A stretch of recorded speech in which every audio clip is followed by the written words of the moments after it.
சீரற்ற வானிலை காரணமாக நாடு முழுவதும் ஏற்பட்ட அனர்த்தங்களினால் உயிரிழந்தோரின் மொத்த எண்ணிக்கை 474 அதிகரித்துள்ளது. நாடு முழுவதும் நிலவும் சீரற்ற வானிலை மற்றும் அனர்த்த நிலைமைகள் காரணமாக பாதிக்கப்பட்டவர்களின் விவரங்கள் அடங்கிய அறிக்கையை அனர்த்த முகாமைத்துவ மத்திய நிலையம் இன்று காலை 10 மணிக்கு வெளியிட்டுள்ளது. குறித்த அறிக்கையின் புள்ளி விவரங்களின்படி அனர்த்தங்களினால் உயிரிழந்தோரின் மொத்த எண்ணிக்கை 474 அதிகரித்துள்ளதுடன் 356 பேர் காணாமல் போயுள்ளனர். இதுவரை கிடைக்கப்பெற்ற தகவல்களின்படி 25 மாவட்டங்களிலும் 4,48,817 குடும்பங்களைச் சேர்ந்த 15,86,329 பேர் பாதிக்கப்பட்டுள்ளனர். இடம்பெயர்ந்த மக்களுக்காக நாடளாவிய ரீதியில் 1385 பாதுகாப்பு முகாம்கள் அமைக்கப்பட்டுள்ளன. இம்முகாம்களில் 53,758 குடும்பங்களைச் சேர்ந்த 2,01,875 பேர் பாதுகாப்பாக தங்க வைக்கப்பட்டுள்ளனர். சொத்து சேதங்களை பொறுத்த வரையில் 971 வீடுகள் முழுமையாகவும் 40,358 வீடுகள் பகுதியளவும் சேதமடைந்துள்ளதாக அனர்த்த முகாமைத்துவ மத்திய நிலையத்தின் அறிக்கையில் குறிப்பிடப்பட்டுள்ளது. நாட்டில் நிலவிய சீரற்ற வானிலை காரணமாக உயிர்களை இழந்தவர்களுக்கு அஞ்சலி செலுத்தும் வகையில் இன்று பாராளுமன்றத்தில் 1 நிமிட மௌனம் அனுஷ்டிக்கப்பட்டது. அண்மைய நாட்களில் ஏற்பட்ட மண் சரிவு, வெள்ளம் மற்றும் பலத்த காற்று காரணமாக உயிரிழந்தவர்களை நினைவு கூறும் வகையில் எதிர்க்கட்சியின் பிரதம கொறடா கயந்த கருணாதிலக்கவின் வேண்டுகோளின்படி இந்த அஞ்சலி செலுத்தப்பட்டது. இதன்படி ஆளும் கட்சி மற்றும் எதிர்க்கட்சியைச் சேர்ந்த பாராளுமன்ற உறுப்பினர்கள் அனைவரும் 1 நிமிட மௌன அஞ்சலியில் ஈடுபட்டனர்.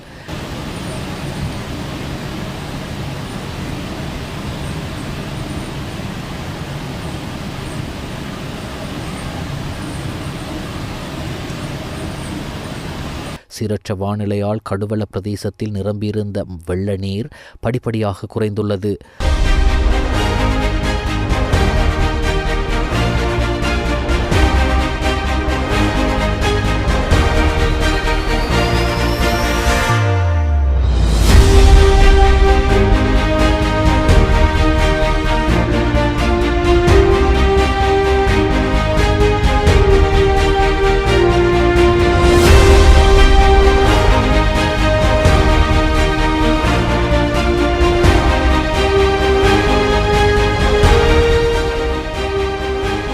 மல்வத்துஓயா பெருக்கெடுத்ததன் காரணமாக அனுராதபுர புனித நகரம் முற்றாக நீரில் மூழ்கியது.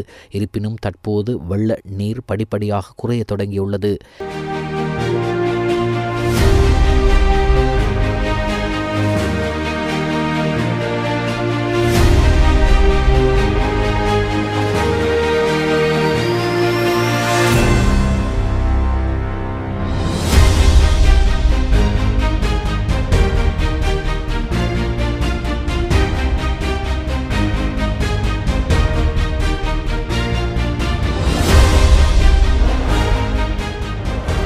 கெகிராவ மற்றும் கலேவளையை இணைக்கும் பாலம் மற்றும் பாதை சேதமடைந்துள்ளது.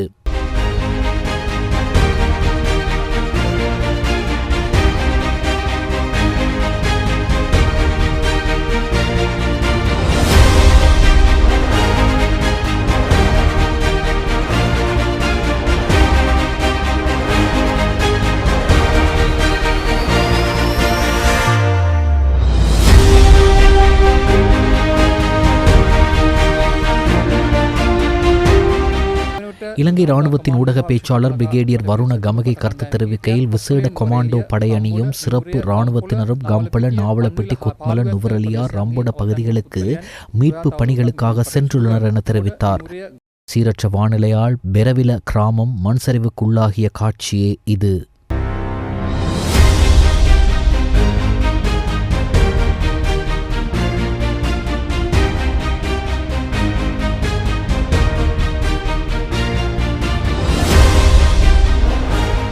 மயங்கன 18வது வளைவு பகுதியில் மண்மேடுகள் சரிந்து விழுந்த காரணத்தினால் பிரதான வீதியில் போக்குவரத்திற்கு பெரும் நெருக்கடி ஏற்பட்டுள்ளது.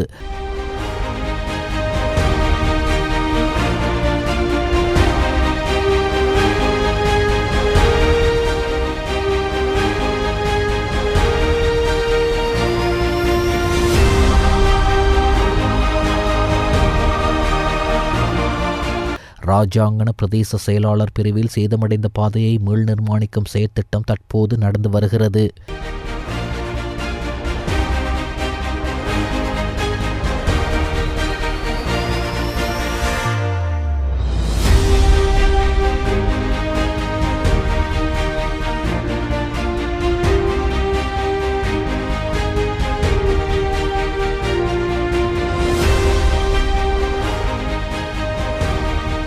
கொத்மல, மாவத்துர, இயலகம போன்ற பகுதிகளில் நிகழ்ந்த மண் சரிவுகளில் 50 பேர் வரை காணாமல் போயிருந்தனர்.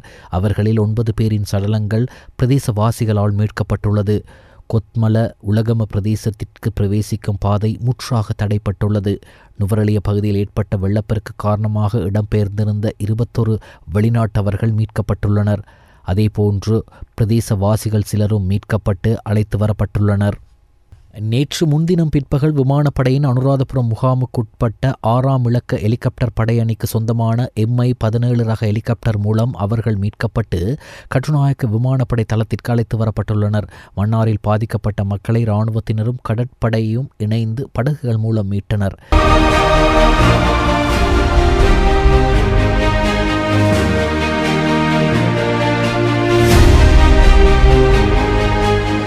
கண்டி மாநகர சபைக்குட்பட்ட பிரதேசங்களில் குடிநீர் தாங்கியை சுத்தப்படுத்தும் நடவடிக்கைகள் தற்போது இடம்பெற்று வருகிறது.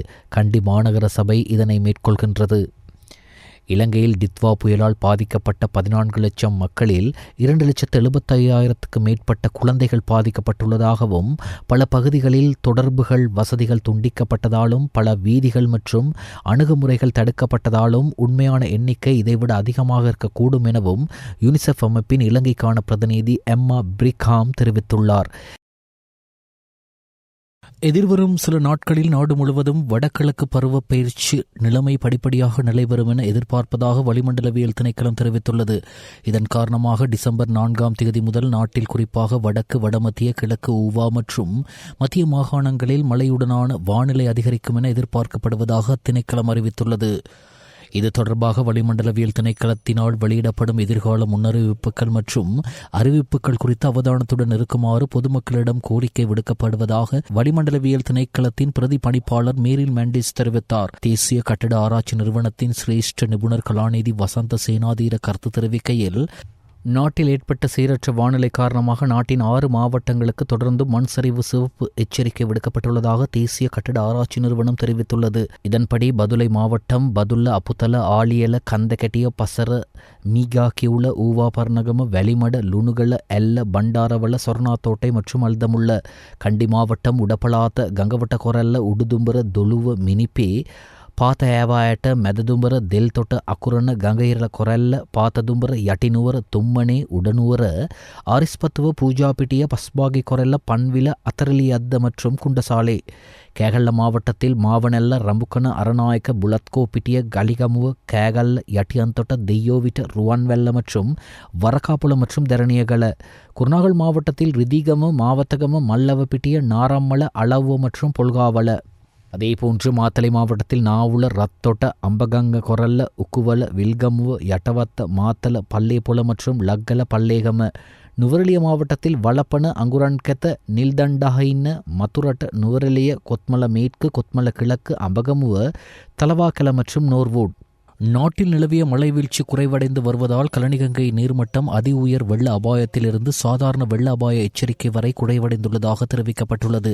கலனிகங்கையின் நாகலகம் வீதியில் உள்ள நீர் அளவீட்டி நீர்மட்டம் இன்று காலை 4 அடியாக குறைந்துள்ளது.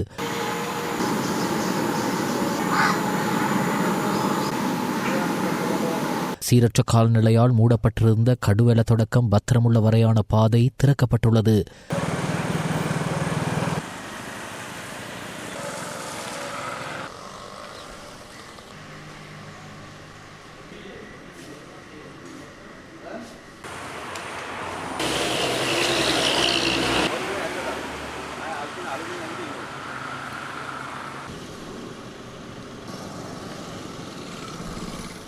அத்துரகிரியவில் அமைந்துள்ள அதிவேக நெடுஞ்சாலை நுழைவாயில் நிரம்பியிருந்த நீர் முற்றாக குறைந்துள்ளது.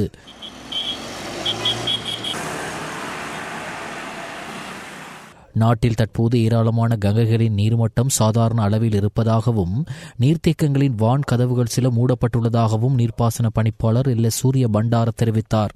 சீரற்ற வானிலையால் வெள்ளவாய பிரதேசத்தின் வயல் நிலங்கள் சேதமடைந்தது இவ்வாறு காட்சியளித்தது.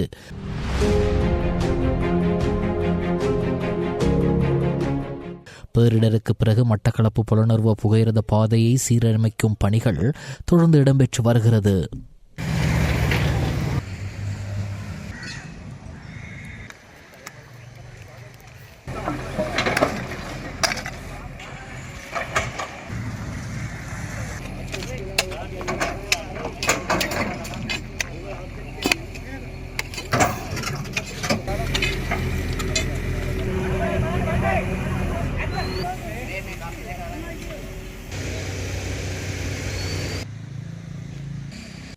பதுல பசர பகுதியில் பாதைகளில் சரிந்து விழுந்துள்ள மண்மேடுகளை பார்வையிட அமைச்சர் சமந்த வித்யாரட்ன சென்றிருந்தார்.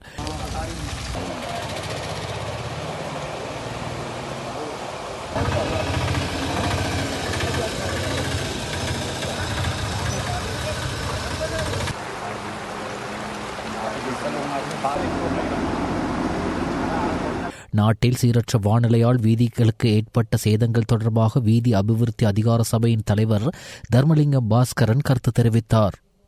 அவசர அனர்த்த நிலைமை காரணமாக 39 ரயில் தொகுதிகளை சேவைக்காக மீண்டும் கொழும்புக்கு கொண்டுவர முடியாத நிலை ஏற்பட்டுள்ளதால் அலுவலக ரயில் சேவைகள் பாதிக்கப்பட்டுள்ளதாக இலங்கை ரயில்வே நிலைய அதிபர்கள் சங்கம் தெரிவித்துள்ளது. அனர்த்தம் ஏற்படுவதற்கு முன்தினம் ரம்புக்கன, பொல்காவள, குருநாகல, கண்டி, சிலாபம், புத்தளம் மற்றும் கனிவத்த ஆகிய ரயில் நிலையங்களுக்கு சென்ற 39 ரயில் தொகுதிகளே இவ்வாறு சிக்குண்டுள்ளன. ரயில் பாதைகளுக்கு பலத்த சேதம் ஏற்பட்டுள்ளதால் இவற்றை மீண்டும் கொழும்புக்கு கொண்டுவர முடியாத நிலை ஏற்பட்டுள்ளதாக சங்கம் சுட்டிக்காட்டியுள்ளது. இதன் காரணமாக தற்போதைய பயணிகள் நெரிசலுக்கு ஏற்றவாறு ரயில் சேவைகள் முன்னெடுப்பது மிகவும் கடினமான காரியமாக மாறியுள்ளதாக இலங்கை ரயில் நிலைய அதிபர்கள் சங்கம் வருத்தத்துடன் தெரிவித்துள்ளது. கேகல்ல புலத்கோபிட்டிய பிரதேசத்தில் ஏற்பட்ட மண் சரிவில் 7 குடும்பங்களைச் சேர்ந்த 12 பேர் காணாமல் போயிருந்தனர். அவர்களில் 5 பேரின் சடலங்கள் கண்டுபிடிக்கப்பட்டுள்ளது. இன்னும் 7 பேர் காணாமல் போயுள்ளனர். மண் சரிவு பாதிக்கப்பட்ட கம்பொல பெபில பிரதேசத்தின் காட்சி இது.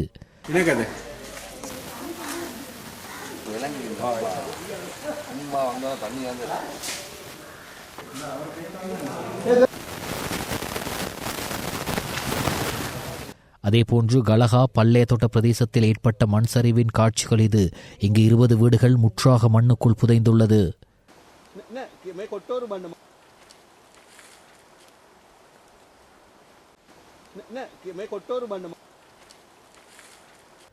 மகாவலி கங்கை பெருக்கெடுத்ததன் காரணமாக பொலன்னர்வ புலத்திசி கல்வியியல் கல்லூரியின் நிலையே இது.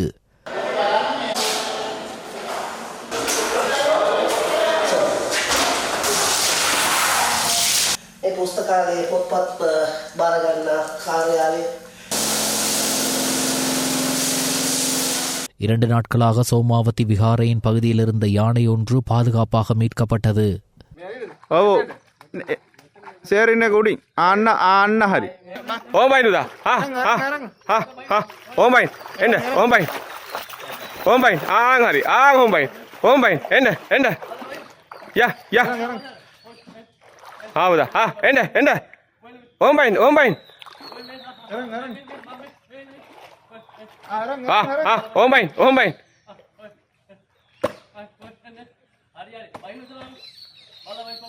ஓயா ஓயா பைண்ட் நிலவிய சீரற்ற வானிலை காரணமாக நாடு முழுவதும் உள்ள 343 நீர் சுத்திகரிப்பு நிலையங்களில் 156ற்கு பகுதி அல்லது முழுமையான சேதம் ஏற்பட்டுள்ளதாக தேசிய நீர்வளங்கள் மற்றும் வடிகால் அமைப்பு சபை தெரிவித்துள்ளது. அந்த சபையின் தலைவர் சந்தன பண்டார தெரிவிக்கையில், பாதிக்கப்பட்ட நீர் சுத்திகரிப்பு நிலையங்கள் 126 தற்போது வழமைக்கு கொண்டு வரப்பட்டுள்ளன.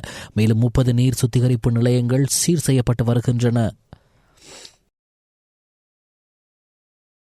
வெள்ளம் மற்றும் மண் சரிவு காரணமாக பாதிக்கப்பட்ட பாடசாலை மாணவர்கள் ஒவ்வொருவருக்கும் அவர்களின் கல்வி நடவடிக்கைகளுக்காக ஜனாதிபதி நிதியத்திலிருந்து 25,000 ரூபாவை வழங்க அரசாங்கம் தீர்மானித்துள்ளது.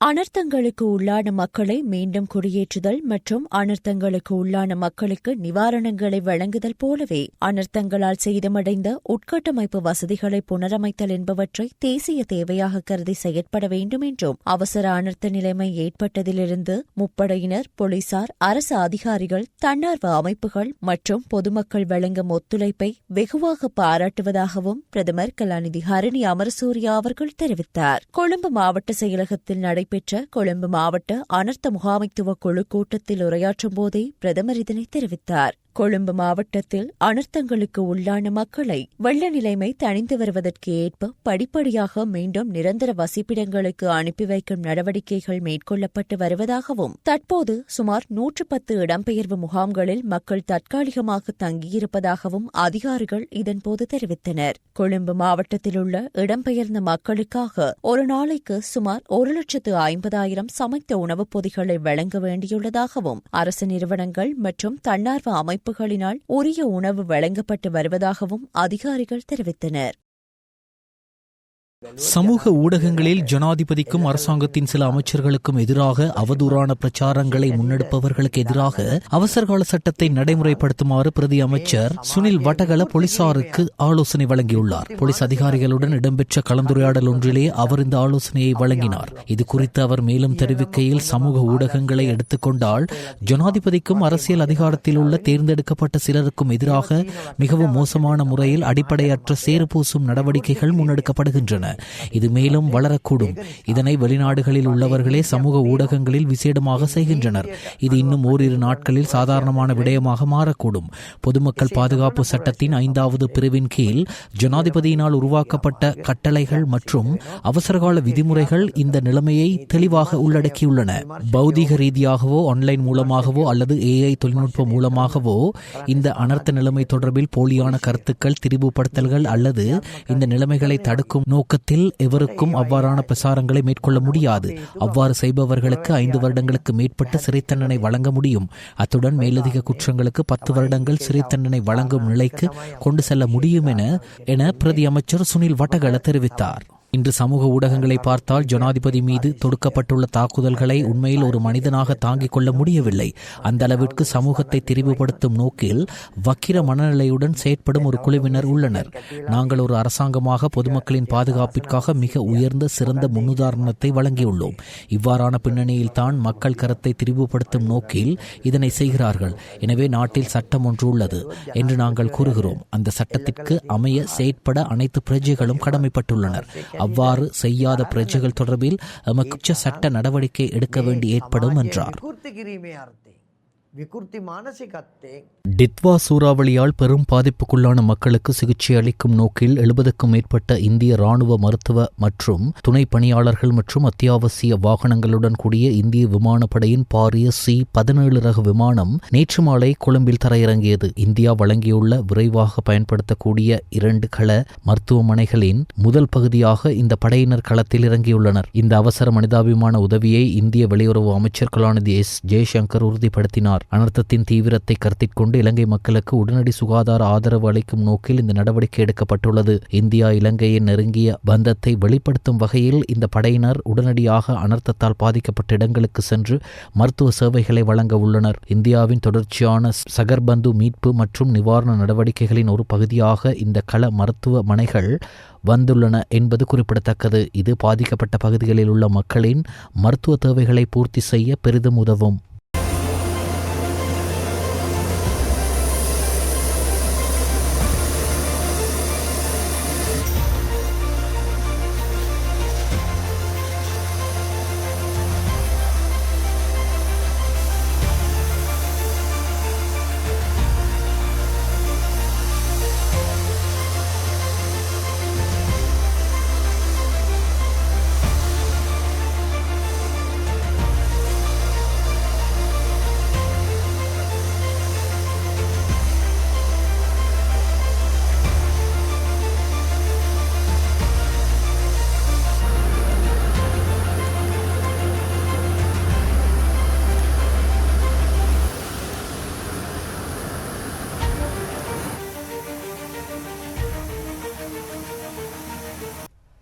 நாட்டில் நிலவிய சீரற்ற வானிலை மற்றும் அனர்த்த நிலைமை காரணமாக போக்குவரத்திற்கு தடைப்பட்டிருந்த 159 பிரதான வீதிகள் மீண்டும் போக்குவரத்திற்கு திறக்கப்பட்டுள்ளதாக வீதி அபிவிருத்தி அதிகார சபை அறிவித்துள்ளது. இவ்வாறு திறக்கப்பட்ட வீதிகள் A004 கொழும்பு ரத்தினபுரி வெள்ளவாய மட்டக்களப்பு வீதி, A026 கண்டி மையங்கன பதியத்தலாவ வீதி, AA006 அம்பேபுஸ்ஸ குருநாகல திருகோணமலை வீதி, AA010 கட்டுகஸ்தோட்ட குருநாகல் புத்தளம் வீதி, AA003 பேலேகொட புத்தளம் வீதி உள்ளிட்ட பல பிரதான வீதிகளும் இதில் அடங்குகின்றன. வீதி பாதுகாப்பு மற்றும் மக்களின் அன்றாட நடவடிக்கைகளை இலகுபடுத்துவதற்காக பராமரிப்பு மற்றும் புனரமைப்பு பணிகளை துரிதப்படுத்த வீதி அபிவிருத்தி அதிகார சபையின் பொறியியலாளர் குழுக்களும் கள உத்தியோகஸ்தர்களும் இரவும் பகலும் தொடர்ந்து பணியாற்றி வருவதாக அவ்வதிகார சபை குறிப்பிட்டுள்ளது. தற்போது மூடப்பட்டுள்ள ஏனைய வீதிகளையும் விரைவில் திறக்க நடவடிக்கை எடுக்கப்படும் என்றும் தெரிவிக்கப்பட்டுள்ளது. அனர்த்த நிலைமை காரணமாக பாதிக்கப்பட்ட தொலைபேசி மற்றும் இணைய தொடர்பு வலையமைப்பை நாளைய தினத்திற்குள் முழுமையாக வளமைக்கு கொண்டுவர முடியும் என எதிர்பார்ப்பதாக டிஜிட்டல் பொருளாதார பிரதி அமைச்சர் இரங்க வீரரத்ன தெரிவித்தார். இந்த இலக்கை அடைய டிஜிட்டல் பொருளாதார அமைச்சு, தொலைத்தொடர்பு ஒழுங்குபடுத்தல் ஆணைக்குழு மற்றும் அனைத்து தொலைத்தொடர்பு நிறுவனங்களும் பெரும் முயற்சி எடுத்து வருவதாக பிரதி அமைச்சர் சுட்டிக்காட்டினார். நேற்று ஊடகங்களுக்கு கருத்து தெரிவிக்கும் போதே பிரதி அமைச்சர் இவ்வாறு குறிப்பிட்டார். முன்னாள் நாடாளுமன்ற உறுப்பினர் விமல் வீரவன்சவுக்கு எதிராக பிடியாணை பிறப்பிக்கப்பட்டுள்ளது. வழக்கு ஒன்று தொடர்பில் நீதிமன்றத்தில் ஆஜராகாத காரணத்தினால் கோட்டை நீதவான் நீதிமன்றம் இந்த உத்தரவை பிறப்பித்துள்ளது. ஜனாதிபதி செயலகத்தினால் தேசிய சுதந்திர முன்னணிக்கு வழங்கப்பட்ட 40 அரச வாகனங்களை முறைகேடாக பயன்படுத்தி அரசாங்கத்திற்கு 9 மில்லியன் ரூபாய் நஷ்டத்தை ஏற்படுத்தியதாக கூறப்படும் சம்பவம் தொடர்பான வழக்கு விசாரணையின் போதே இந்த உத்தரவு பிறப்பிக்கப்பட்டுள்ளது. சீரற்ற கால்நிலையால் பாதிக்கப்பட்ட அம்பாறை மாவட்டம் தொடர்பாக பாராளுமன்ற உறுப்பினர் கோடீஸ்வரன் இன்று பாராளுமன்றத்தில் கருத்து தெரிவித்தார். இந்த அனர்த்தம் ஏற்படுகின்ற இந்த காலகட்டத்திலே நாங்கள் அரசியல் பாகுபாடுகளை அனைத்தையும் நிறுத்திவிட்டு அரசியல் செய்யாமல் அல்லது இந்த நாட்டின் ஆட்சியை பிடிப்பதற்கோ அல்லது வேறு சதித்திட்டங்களை செய்வதற்கோ உடந்தையாக இருக்காமல் நாங்கள் நாட்டு மக்கள் என்கின்ற ரீதியிலே ஒன்றாக சேர்ந்து பயணித்து இந்த நாட்டு மக்களை பாதுகாக்க வேண்டிய கடமை பொறுப்பு இந்த உயரிய சபையிலே இருக்கின்ற அனைத்து பாராளுமன்ற உறுப்பினர்களுக்கும் இருக்கின்றது. திருகோணமலை மாவட்டத்தில் சீரற்ற காலநிலையால் ஏற்பட்ட சேதங்கள் தொடர்பாக பாராளுமன்றத்தில் திருகோணமலை மாவட்ட பாராளுமன்ற உறுப்பினர் சண்முகம் குகதாசன் கருத்து தெரிவித்தார். அண்மையில் ஏற்பட்ட டித்வா புயல், அதன் விளைவான வெள்ளப்பெருக்கு ஆகியவற்றால் திருகோணமலை மாவட்டத்தில் உள்ள 11 பிரதேச செயலாளர் பிரிவுகளும் பாதிக்கப்பட்டுள்ளன. அன்னளவாக 23,000 குடும்பங்களைச் சேர்ந்த 75,000 பேர் பாதிக்கப்பட்டுள்ளனர். இவர்களில் 18,000 குடும்பங்களைச் சேர்ந்த 60,000 பேர் இடைத்தங்கல் முகாம்களுக்கு செல்லாது நண்பர்கள், உறவினர்கள் வீடுகளிலும் பாதுகாப்பான இடங்களிலும் தங்கியுள்ளார்கள். மன்னார் மாவட்டத்தை நீங்கள் கவனத்தில் எடுக்க வேண்டும் என்பது எனது பிரதான நோக்கம்.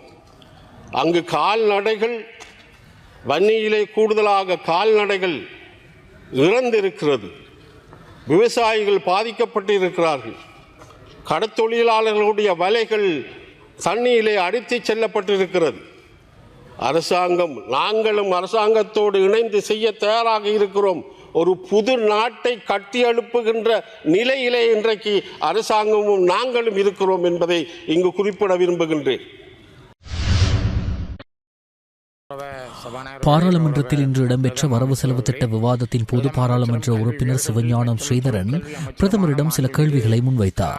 கருணி அமரசூரிய அவர்களை என்று கேட்பதற்கு, இலங்கையில் சிங்கள மக்களைப் போல தமிழர்களும் வரலாற்று அடிப்படைகளை கொண்ட இந்த மண்ணுக்கு பூர்வீகமான சொந்த உரித்து கொண்ட தேசிய இனமாகும். முன்னாள் பாகிஸ்தான் பிரதமர் இம்ரான்கான் உயிரோடு இருப்பதாக அவரது சகோதரி தெரிவித்துள்ளார். கடந்த சில நாட்களாக இம்ரான்கான் உயிரோடு இல்லை என்ற செய்தி பரவலாக பேசப்பட்டது. ஆனால் இம்ரான்கான் உயிரோடு இருப்பதாகவும் அவர் சுகமாகவும் நலமாகவும் இருப்பதாகவும் அவரது சகோதரி தெரிவித்துள்ளார். 2026 IPL தொடரின் கிரிக்கெட் வீரர்கள் ஏலத்தில் சேர்க்கப்படும் 46 வீரர்களில் 3 இலங்கை கிரிக்கெட் வீரர்கள் அடங்குவர் எனவும் அவர்களின் அதிகபட்ச விலை 20 மில்லியன் ரூபாயாக இருக்கும் என்று தெரிவிக்கப்படுகிறது. மதீஷ பத்திரன, மஹித் தீட்சண மற்றும் வனிந்து அசரங்க ஆகியோர் அதில் உள்ளடங்குவர். நவம்பர் 30 பதிவு காலெடுவுக்கு பின்னர் பதிவு செய்த 1355 கிரிக்கெட் வீரர்களின் நீண்ட பட்டியல் நேற்று முன்தினம் திங்கட்கிழமை அணியின் உரிமையாளர்களுக்கு வழங்கப்பட்டது. இந்த ஆண்டு ஏலத்தில் ஆஸ்திரேலிய கிரிக்கெட் அணியின் சகலத்துறை வீரர் கெமரோன் சீரினும் சிறந்த வீரர்களில் ஒருவராக இருப்பார் என்று எதிர்பார்க்கப்படுகிறது. அதன்படி டிசம்பர் 16 அபுதாபியில் மினி ஏலம் நடைபெற்றுள்ளது. டிசம்பர் 5 அணியின் உரிமையாளர்கள் தங்கள் குறுகிய பட்டியல்களை சமர்ப்பிக்க வேண்டும் என்று கூறப்பட்டுள்ளது. இதேவேளை சமீபத்தில் விடுவிக்கப்பட்ட பல வீரர்கள் அதிக அடிப்படை விலை பிரிவில் தங்களை பதிவு செய்துள்ளனர். இதில் இலங்கை வேகப்பந்து வீச்சாளர் மதீஷ பத்திரனவும் அடங்குவார். கடந்த ஆண்டு 13 கோடி ரூபாவுக்கு சென்னை சூப்பர் கிங் அணியால் தக்க வைக்கப்பட்ட இவர் எதிர்பார்த்த அளவு செயல்படவில்லை என்பதால் விடுவிக்கப்பட்டார்.